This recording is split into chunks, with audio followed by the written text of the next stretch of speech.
कार्तिक मास महात्म कथा अध्याय नंबर 7। नारद जी ने कहा, हे राजन, कार्तिक मास में व्रत करने वालों के नियम को मैं संक्षेप में बतलाता हूँ, आप उसे सुनिए।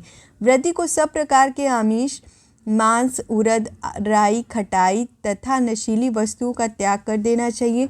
व्रती को दूसरे का अन्न ग्रहण नहीं करना चाहिए, किसी से द्वेष नहीं करना चाहिए और तीर्थ के अतिरिक्त अन्य कोई यात्रा नहीं करनी चाहिए। देवता, वेद, ब्राह्मण, गाय, व्रती, नारी, राजा तथा गुरुजनों की निंदा भी नहीं करनी चाहिए। व्रती को दाल, तिल, पकवान व दान किया हुआ भोजन ग्रहण नहीं करना चाहिए। किसी की भी चुगली, निंदा भी नहीं करनी चाहिए। किसी भी जीव का मांस नहीं छूना चाहिए। पान, कत्था, चूना, नींबू, मसूर, बासी तथा जूठे अन्न का भी प्रयोग नहीं करना चाहिए। गाय, बकरी तथा भैंस के अतिरिक्त अन्य किसी पशु का दूध नहीं पीना चाहिए। कांच के पात्र में रखा हुआ पंचगव्य, बहुत छोटे घड़े का पानी तथा केवल अपने लिए ही पका हुआ अन्न प्रयोग करना चाहिए। कार्तिक माह का व्रत करने वाले मनुष्य को सदैव ब्रह्मचर्य का पालन करना चाहिए।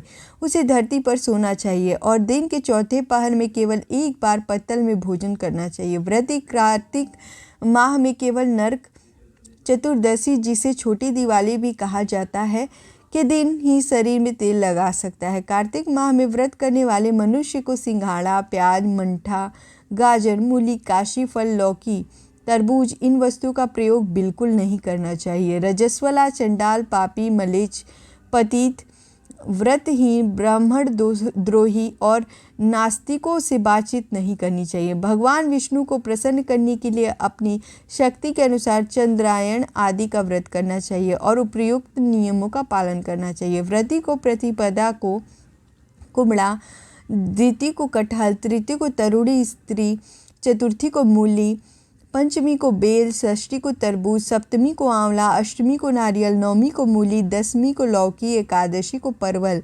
द्वादशी को बेर, त्रयोदशी को मंठा, चतुर्दशी को गाजर तथा पूर्णिमा को शाक का प्रयोग नहीं करना चाहिए। रविवार को आंवला का प्रयोग नहीं करना चाहिए। कार्तिक माह में व्रत केवल करने से मनुष्य यदि इन शाकों में से किसी शाक का सेवन करना चाहे तो पहले ब्राह्मण को देखकर ग्रहण करें। यही विधान माघ माह के व्रत के लिए भी है। देवोत्थनी एकादशी से पहले कही गई विधि के अनुसार नित्य जागरण, गायन, वादन आदि करना चाहिए। इसको विधि पूर्वक करने वाले मनुष्य को देखकर यमदूत ऐसे भाग जाते हैं जैसे सिंह की गर्जना से हाथी भाग जाते। कार्तिक माह का व्रत सभी व्रतों में श्रेष्ठ है।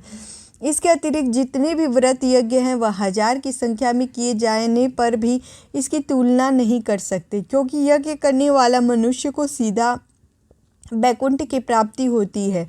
जिस प्रकार राजा की रक्षा उसके अंग रक्षक करते हैं, उसी प्रकार कार्तिक माह का व्रत करने वाले की रक्षा भगवान विष्णु की आज्ञा से इंद्र आदि देवता करते हैं।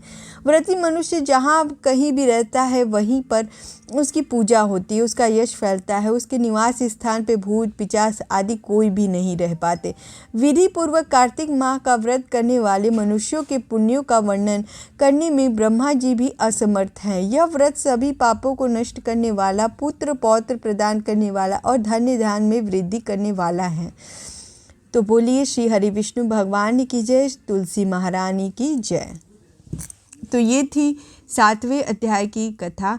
8वें अध्याय की कथा हमारी नेक्स्ट वीडियो में आप सभी को मिलेगी।